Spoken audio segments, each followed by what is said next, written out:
10년 만에 인구 800만 명 중 300만 명이 사라진 섬이 있습니다.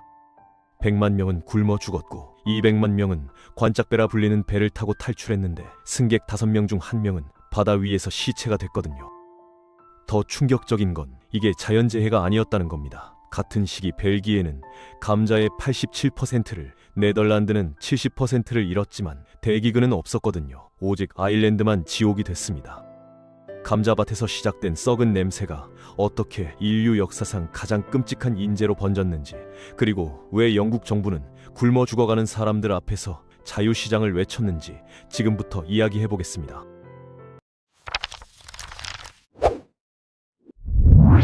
(1843년) 미국 동부에서 처음 발견된 감자 역병균은 화물선을 타고 대서양을 건너 1845년 여름 유럽 전체를 덮쳤는데, 문제는 아일랜드가 다른 나라들과 완전히 다른 상황에 놓여 있었다는 점이었습니다.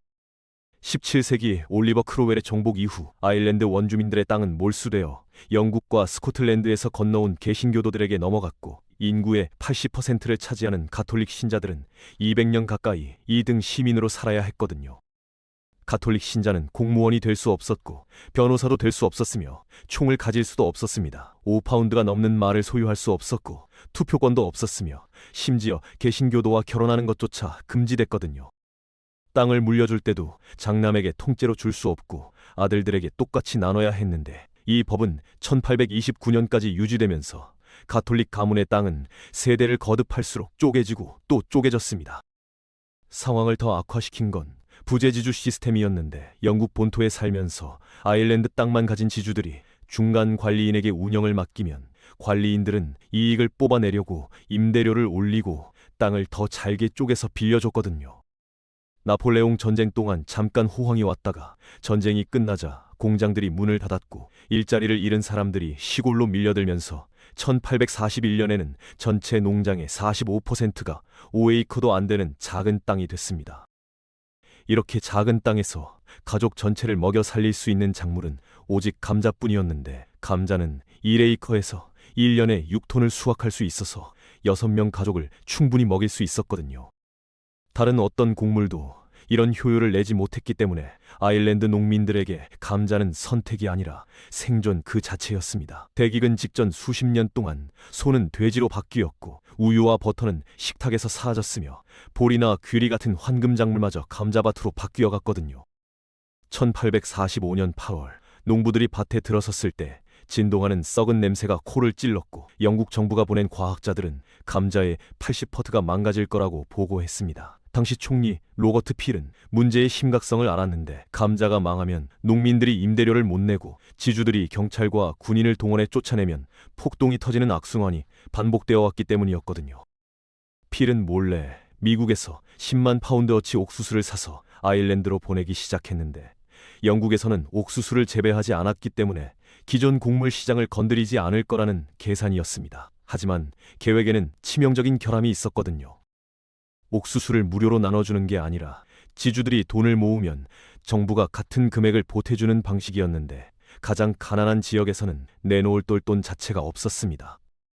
성당 신부들은 돈 낼 수 있는 사람이 한 명도 없다고 호소했고, 농부들은 옥수수 가루를 사려고 가진 살림살이마저 전당포에 맡겨야 했거든요. 설상가상으로 옥수수를 가루로 만들 수 있는 공장이 아일랜드 전체에 딱 2곳뿐이었고, 제대로 요리하지 않으면 오히려 배탈이 났으며 감자에 있던 비타민C가 사라지면서 괴혈병까지 퍼지기 시작했습니다. 필은 사실 더 큰 정치적 목표를 노리고 있었는데, 바로 미국에서 들어오는 싼 곡물을 막던 곡물법을 폐지하는 것이었거든요. 아일랜드 기근을 명분으로 삼아 반대파를 공격했지만 이게 독이 든 선물이 됐습니다. 곡물법을 지키려는 세력은 아일랜드에 기근 같은 건 없고 필이 과장하고 있다는 소문을 퍼뜨렸고, 과학자들의 피해 예측이 빗나가면서 이 소문에 힘이 실렸거든요. 1846년 6월 필은 곡물법 폐지에 성공했지만 다음 날 정치적 반발로 쫓겨났고, 구호 사업은 찰스 트레벨리슨이라는 관리의 손에 넘어갔습니다. 여기서부터 진짜 비극이 시작됩니다. 트레벨리언은 당시 영국 지배층의 전형적인 사고방식을 가진 인물이었는데, 가난은 도덕적 실패의 증거이고 아일랜드 문제의 핵심은 아일랜드인들의 게으른 성격에 있다고 믿었거든요. 트레벨리언은 감자 농사가 너무 쉬워서 게으름을 키웠다고 봤고, 이 역병을 아일랜드 사회를 뜯어고칠 하늘이 준 기회라고 여겼습니다. 그의 첫 번째 행동은 식량 보급을 중단하는 것이었는데 1846년 수확이 곧 들어올 거라는 이유였거든요. 문제는 1846년 수확이 완전히 망했다는 점이었고, 바로 이때부터 대기근이 본격적으로 시작됐습니다. 트레벨리언이 새로 만든 구호 방식은 굶주린 사람들을 살리는 게 아니라 자유시장 원리를 지키고, 사기꾼들이 구호품을 타먹는 걸 막으며 아일랜드인들에게 경제 교훈을 가르치는 데 초점이 맞춰져 있었거든요. 식량 창고의 옥수수 가루는 원가가 아닌 시장가에 팔렸고, 도로공사 임금은 일당이 아닌 성과급으로 바뀌었으며, 아무리 열심히 일해도 가족을 먹이기에는 턱없이 부족했습니다. 1846년은 유럽 전체가 흉년이었고, 각국이 식량 사재기 경쟁을 벌이는 바람에 트레벨리언이 뒤늦게 옥수수를 찾았을 때는 구할 수가 없었거든요. 아일랜드에서 감자와 옥수수 값은 2배로 뛰었고, 굶주린 사람들이 몇 시간을 걸어 식량 창고에 도착해도 살 돈이 없어서 빈손으로 돌아가야 했습니다. 1847년 1월, 미친 듯한 생존 싸움이 시작됐습니다. 사람들은 해초와 굴을 먹으려고 바닷가로 몰려들었고, 새알을 훔치려고 90m 높이의 절벽을 기어 올랐으며, 물고기를 잡고 싶어도 그물은 이미 옥수수와 바꾸느라 전당포에 넘긴 뒤였거든요. 70만 명이 도로공사에 동원되어 어디서 시작해서 어디로 가는지도 모를 길을 만들었고, 영양실조에 걸린 노동자들이 영하의 날씨에 신발도 외투도 없이 돌을 깨다가 길가에서 쓰러져 죽어갔습니다. 굶주림에서 사람을 죽이는 건 배고픔 자체가 아니라 그 뒤를 따르는 전염병이거든요. 장티푸스, 이질, 발진티푸스가 시골에서 도시로 퍼져나갔고, 구호소 직원들이 감염이 무서워 일을 그만두기 시작했습니다. 마을을 찾아간 사람들은 죽은 가족을 묻을 힘조차 없는 생존자들을 목격했고, 아일랜드 문화의 핵심이던 장례식마저 사라졌거든요. 관을 살 돈도 없었고, 개별 무덤을 파는 것마저 포기하면서 떠돌이 개들이 얕게 묻힌 시체를 파헤치는 참상이 벌어졌습니다.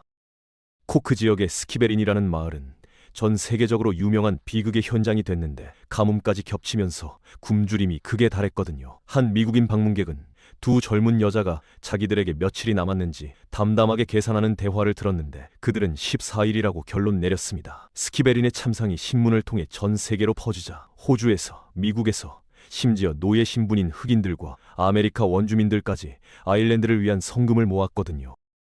전 세계의 항의에 밀려 트레벨리언이 한 발 물러섰고, 영국 정부는 마침내 무료 급식소를 열어 300만 명에게 직접 음식을 나눠주기 시작했습니다. 빅토리아 여왕은 2,000파운드를 기부했고, 교황과 터키 술탄도 물자를 실은 배와 함께 거액을 보냈거든요. 1847년 수확은 역병 없이 건강했지만 평년의 4분의 1밖에 안 됐는데, 1846년에 굶주린 농부들이 심을 씨감자마저 먹어버렸기 때문이었습니다. 하지만 영국 내에서 아일랜드를 돕는 것에 대한 반발이 커지기 시작했거든요. 아일랜드 피난민들이 영국 도시에 점점 늘어났고, 영국 자체가 불황에 빠지면서 여론이 싸늘해졌습니다. 신문들은 아일랜드인들을 얌체로 묘사했고, 1847년 빈민법은 상황을 더 악화시켰는데, 지주들에게 가난한 농민 비율에 따라 세금을 매기자 지주들은 빠져나갈 구멍을 찾아냈거든요. 농민이 없으면 빈민 비율도 없다는 논리로 대규모 강제 퇴거를 시작한 겁니다. 마을 전체가 쫓겨나 길가 도랑에서 살거나 도시의 구호소로 밀려들어 거리에서 구걸했고, 이 잔인함에 대한 보복으로 몰리 맥과이어스 같은 비밀 조직이 지주들과 경찰을 습격해 그 해만 4명의 지주가 살해당했거든요. 더 끔찍한 건 빈민법의 또 다른 조항이었는데, 4분의 1의 이코보다 큰 땅을 가진 사람은 구호품을 받을 수 없게 해서 많은 소농들이 살아남으려면 땅을 포기해야 했습니다. 아일랜드의 정치 지도자들은 이 와중에 무엇을 하고 있었을까요? 가톨릭 해방운동을 이끌며 영국 의회에 진출한 다니엘 오코넬은 처음에 목소리를 높였지만 재난의 규모를 과소평가했거든요. 감자 흉년과 식량 부족은 아일랜드에서 새로운 일이 아니었고, 그는 곧 지나갈 거라 믿으며 정치 게임에 집중했습니다. 휘그단이 집권하도록 도우면 더 큰 자치권을 약속받을 수 있을 거라 기대하며 굶주림이 심해지는 동안 침묵을 지켰는데, 자신이 이용당했다는 걸 깨달았을 때는 이미 늦었거든요. 그의 조직은 평화 노선을 고수하는 구파와 무력 사용 가능성을 열어둬야 한다는 청년파로 쪼개졌고, 1846년 오코넬이 폭력 포기 서약을 요구하자 청년파가 떨어져 나갔습니다. 아일랜드 최대 정치 조직이 나라의 존망이 걸린 순간에 내부 분열로 힘을 낭비하고 있었던 거죠. 1848년 유럽 전체에서 혁명의 물결이 일었는데 프랑스가 왕을 몰아냈고 덴마크가 절대왕정을 끝냈으며 오스트리아가 농노제를 폐지했거든요. 청년파는 흥분에 빠져 파리에서 새 정부를 보고 돌아와 가톨릭의 녹색과 개신교의 주황색을 흰색 평화의 띠로 이은 삼색기를 가져왔습니다. 지도자 한 명이 체포되자 군중이 감옥을 습격해 구출했고 무장한 사람들이 합류하면서 온 나라가 들끓는 듯 했거든요. 하지만 청년파에게는 계획이 없었고 영국에게는 있었습니다. 군대와 경찰이 지도자들을 체포해 감옥에 넣거나 호주로 유배 보냈고 유일한 무력 충돌은 너무 작아서 매코믹 과분의 양배추밭 싸움이라는 조롱 섞인 이름이 붙었거든요. 봉기가 실패한 이유는 단순했습니다. 아일랜드가 굶주림과 질병으로 너무 약해져서 싸울 힘조차 남아있지 않았고 희망마저 바닥났던 겁니다. 떠나는 행렬 자체가 또 하나의 비극이었는데 미국행 뱃삭시 5파운드, 캐나다행이 3파운드였고 이건 도로공사 일당으로는 절대 모을 수 없는 돈이었거든요. 그래서 떠난 건 가장 가난한 사람들이 아니라 땅이나 도구를 팔아 돈을 마련할 수 있던 사람들이었습니다.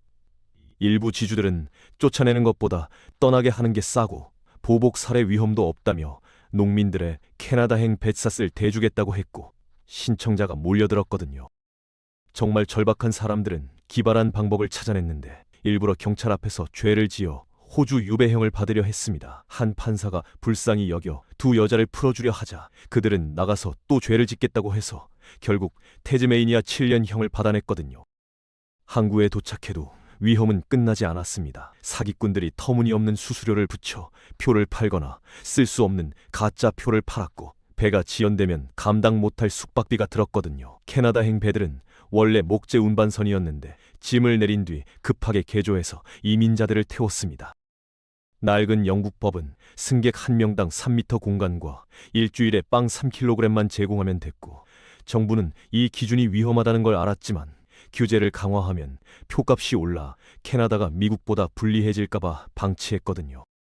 이 배들은 곧 관짝배라는 별명을 얻었습니다. 아일랜드에서 퍼진 전염병이 배에 올라타 환기도 안 되는 갑판 아래에서 승객들을 쓸어버렸고 선원들은 간염이 무서워 승객들을 아래에 가둔 채 시체도 치우지 않았거든요. 아그네스 호는 427명을 싣고 리버풀을 떠났다가 퀘벡에 도착했을 때 150명만 살아 있었습니다. 극단적인 사례였지만 1847년에 아일랜드 이민자의 15에서 20%가 바다에서 죽는 건 드문 일이 아니었거든요. 살아남은 사람들은 검역섬에 갇혀 땅을 밟지 못한 채 천막촌에서 병이 더 퍼지는 걸 지켜봐야 했고 상황이 너무 심해서 퀘벡 주교가 아일랜드 교회에 편지를 보내 제발 오지 말라고 부탁했지만 사람들은 계속 왔습니다. 미국 동부 해안도 사정은 비슷했는데 많은 피난민들이 뱃사스의 전 재산을 쓴 탓에 내륙으로 갈 돈이 없었거든요. 서부에서 농사 지으려던 꿈을 품고 온 사람들이 보스턴, 필라델피아, 뉴욕 같은 항구 도시에 발이 묶였습니다. 먼저 정착한 개신교 계열 아일랜드인들은 새로운 가톨릭 기근 이민자들을 반기지 않았고 오래된 종교 갈등이 신대륙에서도 이어졌거든요. 성 패트릭의 날이나 보인 전투 기념일에는 양측의 싸움과 폭동이 터졌고 기존 이민자들은 새 이민자들과 구별하려고 스스로를 얼스터 아일랜드인이나 스코틀랜드계 아일랜드인이라 부르기 시작했습니다. 미국에서는 이민 반대 세력이 커졌는데 노우 나싱 운동으로 알려진 아메리칸 파티가 가톨릭이 미국을 차지하려 한다는 소문을 퍼뜨렸거든요. 바워리 보이즈 같은 깡패 조직이 이민자들을 괴롭혔고 사이비 과학자들이 아일랜드 이민자의 두개골을 재서 인종적 열등함을 증명한다고 주장했습니다. 신문들은 아일랜드계 미국인들이 모여 사는 뉴욕 파이브 포인트의 범죄와 빈곤을 집중 보도해서 미국에서 가장 악명 높은 빈민가로 만들었거든요.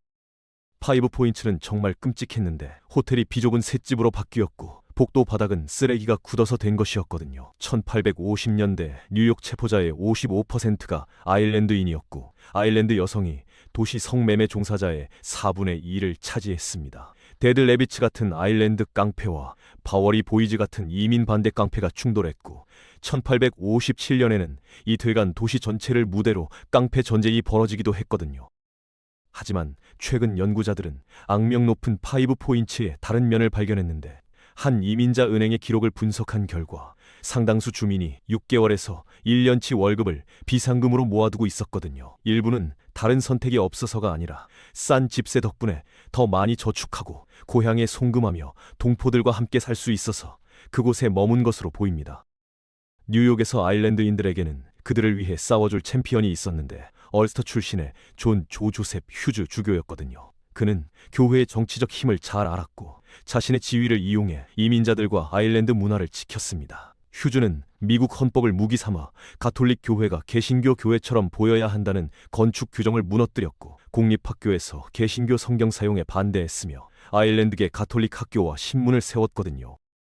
필요할 때는 강경하게 나갔는데 1844년 필라델피아에서 이민 반대 집회가 폭동으로 번져 가톨릭 교회가 불타자 뉴욕에서도 집회가 예정돼 있었거든요. 휴즈가 시장을 찾아가서 가톨릭 교회 하나라도 손대면 아일랜드인들이 뉴욕을 잿더미로 만들 준비가 됐다고 경고했고 시장은 집회를 취소했습니다. 다른 아일랜드인들은 서쪽으로 이동해 펜실베이니아 탄광과 캘리포니아 금광에서 일하고 건물을 짓고 운하를 파고 철도를 깔며 힘든 일 잘한다는 평판을 얻어갔거든요. 그들이 탈출한 아일랜드에서는 1849년까지 역병이 계속됐고 최종적으로 최소 100만 명이 죽었으며 200만 명이 나라를 떠났습니다. 대기근은 역사상 가장 큰 규모의 인구 이동 중 하나로 아일랜드인과 그 문화를 전 세계에 퍼뜨렸고 청년파 봉기에서 도망친 사람들이 미국에서 만든 피니언 형제단이 독립사상을 본국으로 다시 가져갔거든요.